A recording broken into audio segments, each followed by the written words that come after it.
আসসালামু আলাইকুম। আমার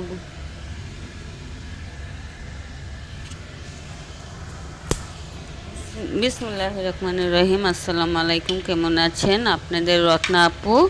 আমি আজকে চিকেন রান্না করব। কিভাবে রান্না করছি দেখেন, কড়াইয়ের মধ্যে তেল বসায় দিয়েছি, দারচিনি, এলাচি, লবঙ্গ সব দিয়ে দিয়েছি তেলের মধ্যে। দেখেন, আমি সব মশলা দিয়ে দিয়েছি। এখন আমি এখানে কি করব, পেঁয়াজ কুচি দিয়ে দিব। তেলটা আগে প্রথমেই গরম করে নিয়েছিলাম আমি।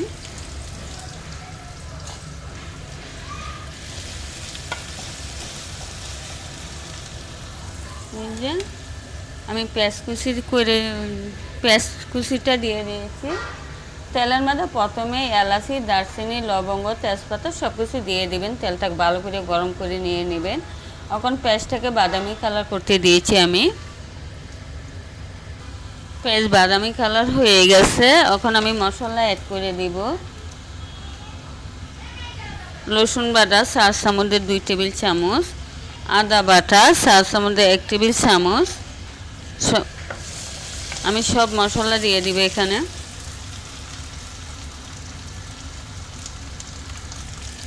পরিমাণ মতো লবণ, হলুদের গুঁড়া 4 চামচ, 1 টেবিল চামচ। মরিচের গুঁড়া 4 চামচ, 1 টেবিল চামচ।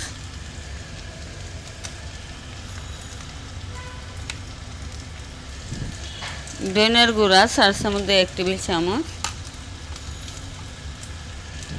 জিরা বাটা 4 চামচ, 1 টেবিল চামচ। সব মশলা আমি দিয়ে দিয়েছি। এখানে ভালো করে মশলাটা কষায় নিতে হবে। আমি সামান্য একটু পানি অ্যাড করে দিব মশলা কষানোর জন্য। যত কষাবেন অত ভালো হবে।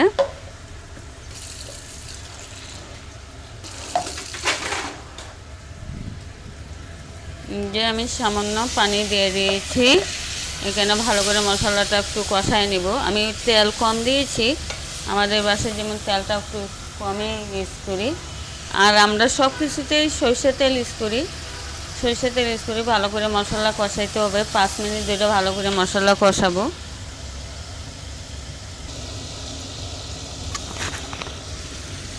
দেখেন, আমার মশলা কষানো হয়ে গেছে। আমি চিকেনটা দিয়ে দিব এখন।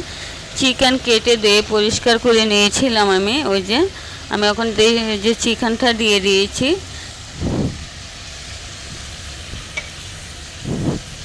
চিকেন ভালো করে কষাইতে হবে।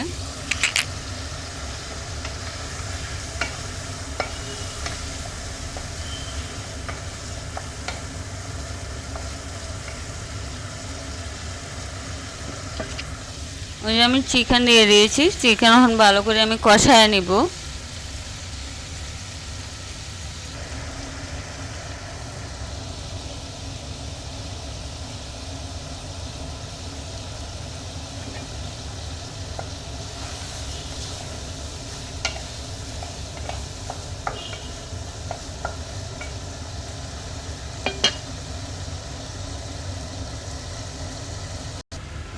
দেখেন, চিকেনে আমি কিন্তু পানি অ্যাড করি না।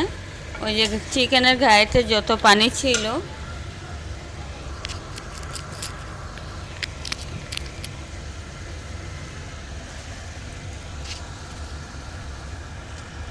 চিকেনের গায়ে যত পানি ছিল উঠে যাচ্ছে। এখানে আমি পানি ইউজ করবো না। এখন আমি ভালো করে কষাইতে হবে।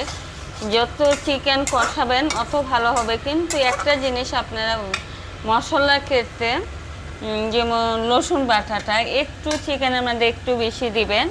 রসুন বাটা একটু বেশি দিবেন। আদা বাটা একটু কম দিলে সমস্যা নেই। তো মানে পরিমাণ একটু, মানে আমি যেমন এখানে একটা চিকেন, তার জন্য 2 টেবিল চামচ আমি আদা বাটা, রসুন বাটা দিয়েছি। যেমন একটা চিকেন আমি যে এখানে রসুন বাটা 2 টেবিল 4 চামচ দিয়ে 2 টেবিল চামচ দিয়েছি। আদা বাটা দিয়েছি আমি 1 টেবিল চামচ। আমি হলুদের গুঁড়া দিয়েছি 1 টেবিল চামচ। মরিচের গুঁড়া দিয়েছি 1 টেবিল চামচ। 4 চামচ দিয়ে সব কিছু আমি 4 চামচ দিয়ে দিয়েছি, টেবিল চামচ না। আপনারা আবার টেবিল চামচ মনে করবেন না। সব কিছু আমি 4 চামচ দিয়ে দিয়েছি সব মশলা। তো যত কষাবেন অতই ভালো হয়। এই যে দেখেন, আমি চিকেনটা কতবার ভালো করে কষায় নিচ্ছি। আমি কিন্তু পানি এখনও ইউজ করি না। যে চিকেনটা যত কষাবেন অত ভালো হবে। যে কোনো জিনিসই কষাইতে হকুক। আমার সবসময় আমার বাবা বলতো যে মশলা যত কষাবা অত তরকারি ভালো হয়, নাইলে কাঁচা একটা গন্ধ থাকে। তার জন্য আমি মশলাটা ভালো করে কষায় নিচ্ছি। ভালো করে কষায় নিব, যত কষাবো অত ভালো লাগবে। তার জন্য আমি মশলা এখনও কষাচ্ছি, চিকেনও কষানো হয়ে যাচ্ছে এখানে। যেমন এতে মানে দেশি মুরগি শক্ত থাকে, তার জন্য আমি আবার একটু গরম পানি, আমি তো সবসময় মনে করবেন তরকারিতে গরম পানি দিবেন, গরম পানি দিলে ভালো হয়। তো আমি গরম পানি এখান থেকে করে নিছি, আর একটু কষায় নিব আরও 5 মিনিট। এই যে আমার চিকেনটা ভালো করে কষানো হয়ে গেছে। এখন আমি পানি, এই যে গরম পানি অ্যাড করে দিব। এই যে পানি রেখেছিলাম, এই যে গরম পানি আমি অ্যাড করে দিয়েছি।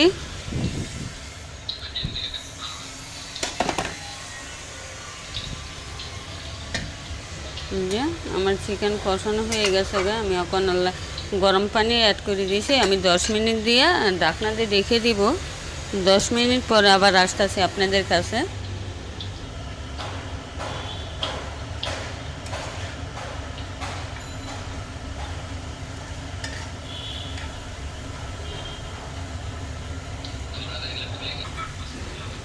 এই যে আমার চিকেনটা দেখেন আলহামদুলিল্লাহ কত সুন্দর হয়েছে।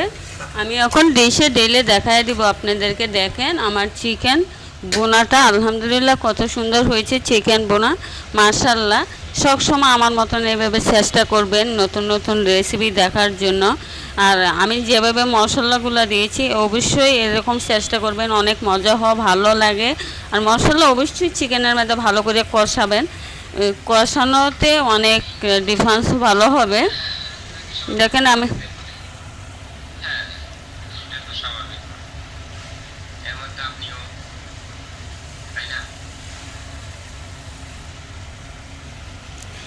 যে চিকেনটা করেছি দেখেন কত সুন্দর। এখন আমি একটা ডিশে ঢেলে নিব।